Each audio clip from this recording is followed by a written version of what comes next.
وَإِذِ اعْتَزَلْتُمُوهُمْ وَمَا يَعْبُدُونَ إِلَّا اللَّهَ فَأْوُوا إِلَى الْكَهْفِ يَنشُرْ لَكُمْ. Begitulah cepatnya hari itu berlalu. Hari berubah menjadi pekan, pekan menjadi bulan, bulan menjadi tahun, tahun menjadi windu, windu berubah menjadi abad. Yang mati hilang, yang dulu hidup kaya, hari ini hanya tinggal kenangan saja. Kemana mereka dulu yang hebat-hebat, bangsawan, para penguasa? Semuanya mati ditelan zaman. Yang tinggal hanya apakah dia orang paling baik, dicatat dengan tinta emas, atau dia orang paling jahat, dihujat, dicaci dan dimaki. Harimau mati meninggalkan belang, gajah mati meninggalkan gading, manusia mati meninggalkan nama, nama yang baik atau nama yang buruk. Wa tilkal ayyamu nudawiluha bainan nas. Demikianlah hari demi hari kami pergantikan di antara manusia. Untuk apa hari ini dirubah Allah Ta'ala? Mengapa hari ini datang silih berganti dan kita ada di dalam zaman itu? Liya'lamallahu alladhina amanu. Allah ingin menguji siapa yang imannya tetap istiqamah, siapa yang masih tetap beriman sampai hari ini. Khatib mengucapkan alhamdulillah, nikmat yang paling besar adalah nikmat istiqamah dalam iman dan Islam. Berapa banyak ketika hari berubah, yang dulunya dia adalah orang baik-baik, hari ini berubah menjadi tidak baik. Yusbihu mu'minan, pada waktu pagi dia beriman, wa yumsi kafiran, petang hari dia berubah menjadi kafir. Maka kita selalu meminta, ya muqallibal qulub, wahai engkau yang membolak-balikkan hati, tsabbit qulubana, kokohkan hati kami, ala dinik, dalam agamamu, wa ala ta'atik, dalam ketaatan kepadamu. Berapa banyak yang dulu susah melarat, miskin, untuk sesuap nasi pun sulit, tapi begitu dilapangkan Allah rezekinya, tidak menjadi hamba yang bersyukur. Dia lalai, dia sangka itu karena jerih payahnya, dia kufur nikmat Allah Subhanahu wa ta'ala. Tapi siang hari ini alhamdulillah, ada hamba yang disehatkan Allah, dia tetap bersyukur.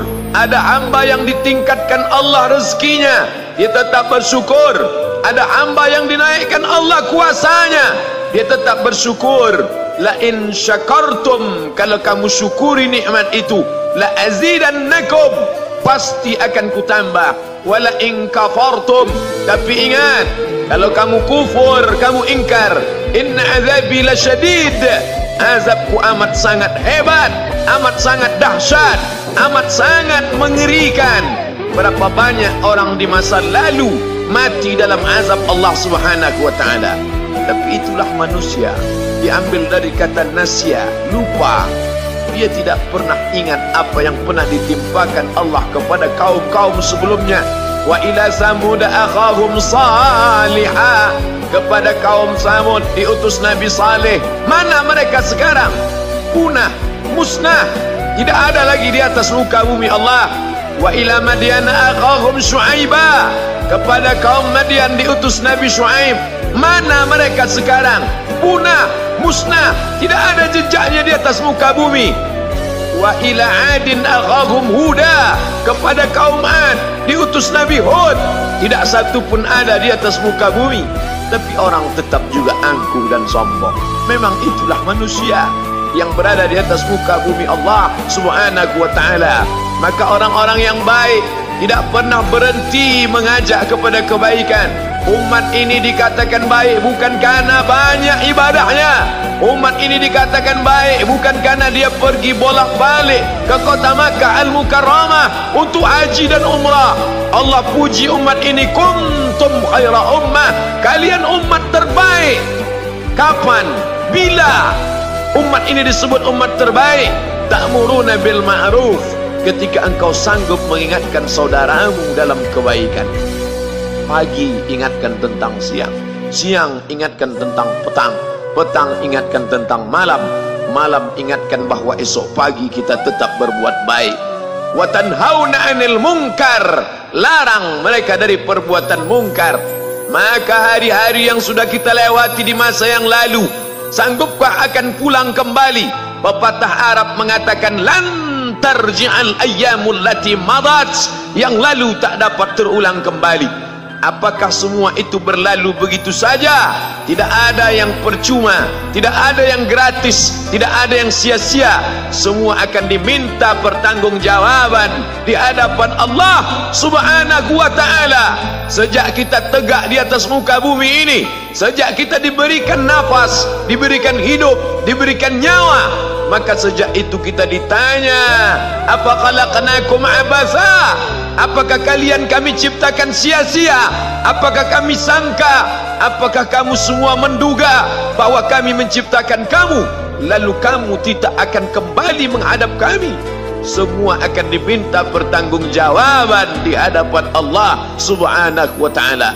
Tidak ada kata yang dapat terucap dari lidah orang beriman selain ucapan astaghfirullahaladzim. Ampunkan segala dosaku di masa yang lalu. Aku lalai dan lupa ya Allah. Kami termasuk orang-orang yang menghilangkan usia kami ya Allah. Kami tak tahu kemana umur kami selama ini. Berapa jam untuk perbuatan dosa, berapa untuk perbuatan maksiat. Padahal ketika tiba masanya, kami semua akan menghadapmu, dan pada saat itu semua akan dihitung menit demi detik. Detik semuanya tak ada yang dapat dari luput panggilan Allah Subhanahu wa ta'ala. Tidak ada yang lepas daripada pengawasan.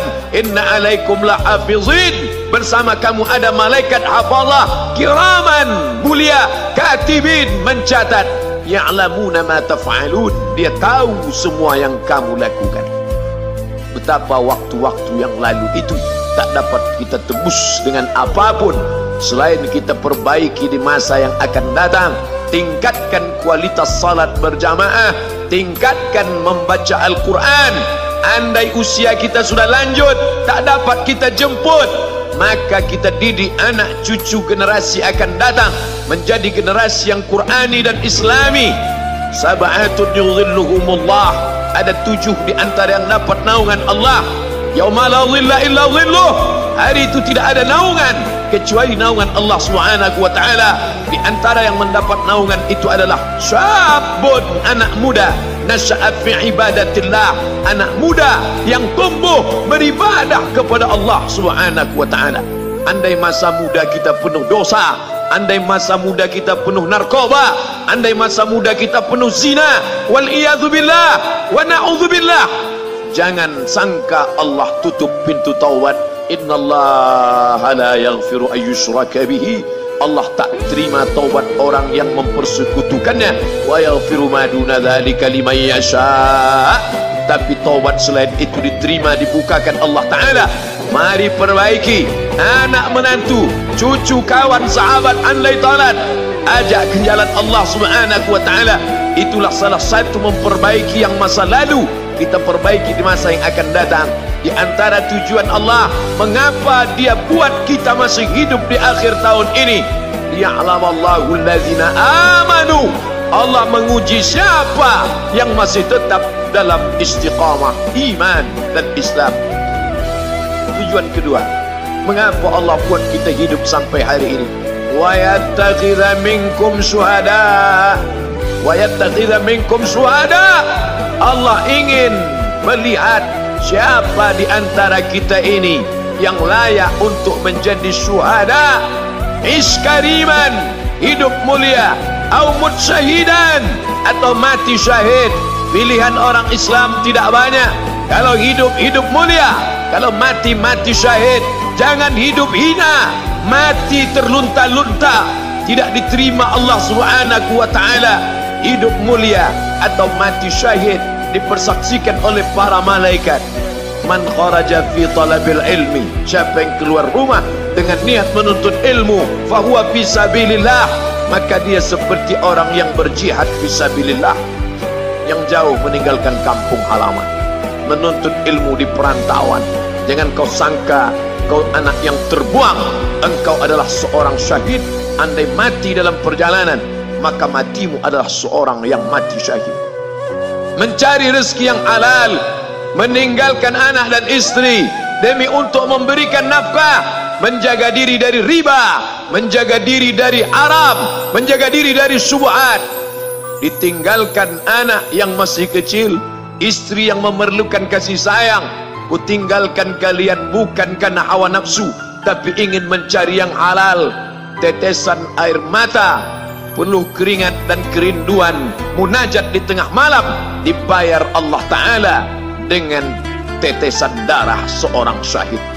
Man mata duna malihi, siapa yang mati membela kehormatan hartanya, fahuwa syahid, maka dia mati syahid.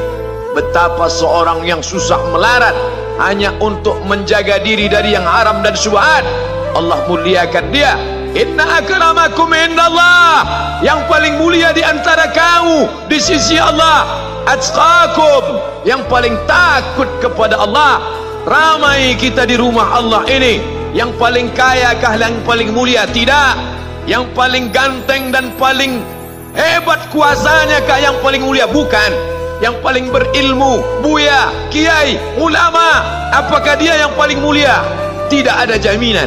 Tapi yang paling takut kepada Allah Subhanahu wa ta'ala, takut terjerumus dalam riba, takut terjerumus dalam syubhat, takut makan haram, sehingga dia biarkan dirinya dalam kesusahan, susah dalam pandangan manusia, melarat dalam pandangan orang kaya, tapi hidup mulia dalam pandangan Allah, para malaikat, nabi dan rasul. Hari ini orang itu dikatakan bodoh, hari ini dia dikatakan goblok, hari ini dia dikatakan kamu tolol sekali. Mengapa tidak kamu pakai kekuasaanmu? Mengapa tidak kamu pakai kesempatan? Hidup hanya sekali, pakailah sesuka hati. Tapi dia takut kepada Allah Subhanahu wa ta'ala. Pagi dan petang dia katakan, Allahumma ajirna minan nar, Allahumma ajirna minan nar, Allahumma ajirna minan nar. Selamatkan kami, aku, istriku, anakku, keluargaku dari api neraka, ya Allah. وَإِذِ اعْتَزَلْتُمُوهُمْ وَمَا يَعْبُدُونَ إِلَّا اللَّهَ فَأْوُوا